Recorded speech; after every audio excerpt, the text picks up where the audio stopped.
Hello Philippines sa buhay! Welcome back! And for today's video, syempre ano pa ba? Magluluto na naman tayo since wala pa nga tayong gala at wala pa tayong pasok. So, enjoyin muna natin ang pagluluto hanggat may oras pa. I mean, meron pa tayong extra time, diba?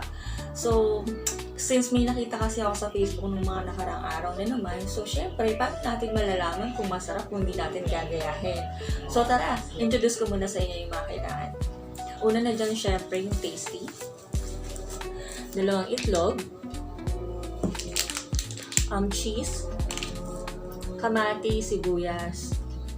Pamintang powder. Pampalasa. At syempre, yung natira dun sa ginawa kong spaghetti sauce nung isang araw. Ayun. Hindi ko kasi siya naubos lahat, so may natira pa. So, gagamitin natin ito mamaya. So, since na-introduce ko na yung mga kailangan, simulan na muna nating tabasin yung tasty.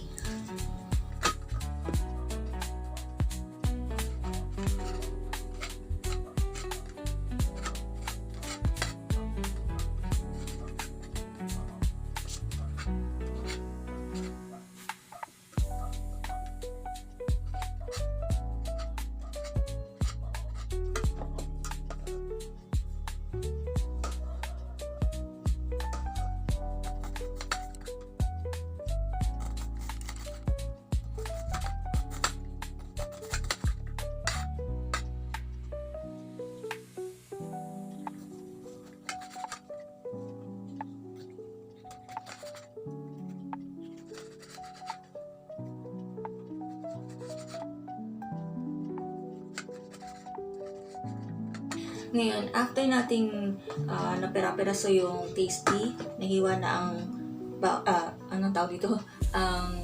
Sibuyas at kamatis, batiin naman natin yung itlog.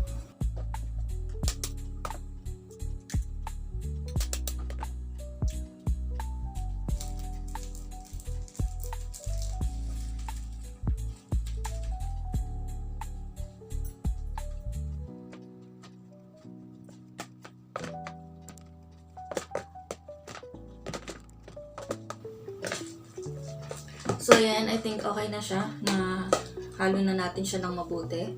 So, ngayon, ihanda na natin yung ating kawali at lutuan para maprito na natin to. Tsaka meron pa pala akong nakalimutan. Yung isang pang toppings natin is yung ham. So, nandun kasi siya sa lababo kaya wala sa isip ko. So, ihanda na muna natin sila.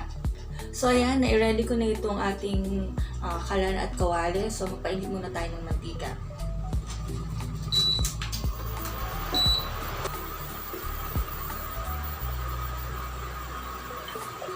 Ay, yan. Mainit na yung mantika natin. So, pwede na tayo magprito ng ham.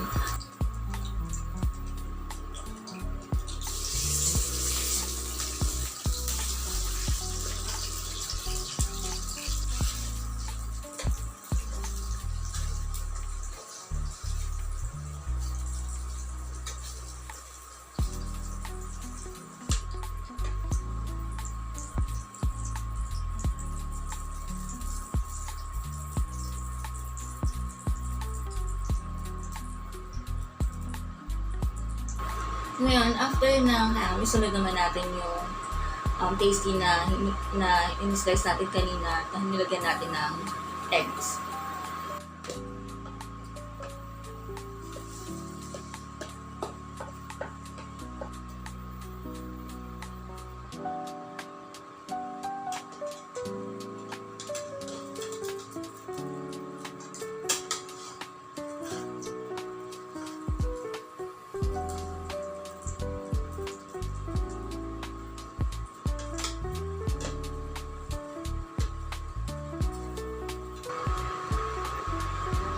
Ayan. So, nasa low heat muna tayo para hindi siya masunog.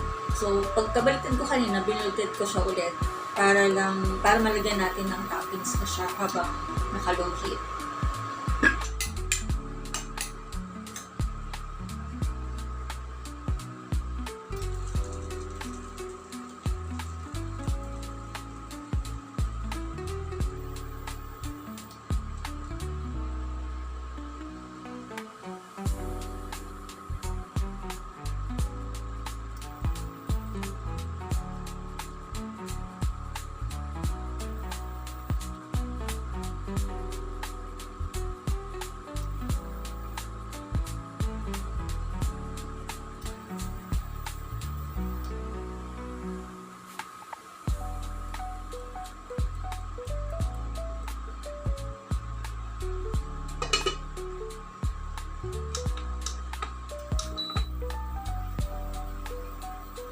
Ayan, so I think okay na to guys. Kaya tara, patayin na muna natin to.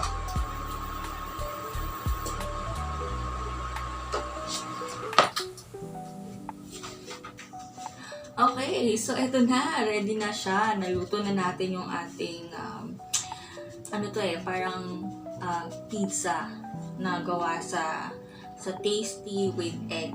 Tapos nilagyan ko na siya ng toppings like ham, tomato, sibuyas. Tapos yung cheese kasi natin is hindi naman siya quick melt. Kaya ganyan yung itsura niya. Ayun, so yan siya.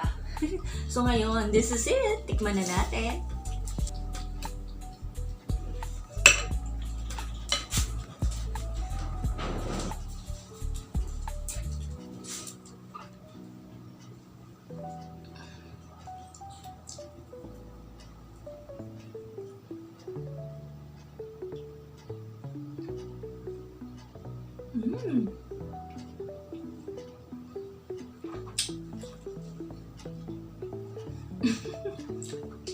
Masarap siya guys.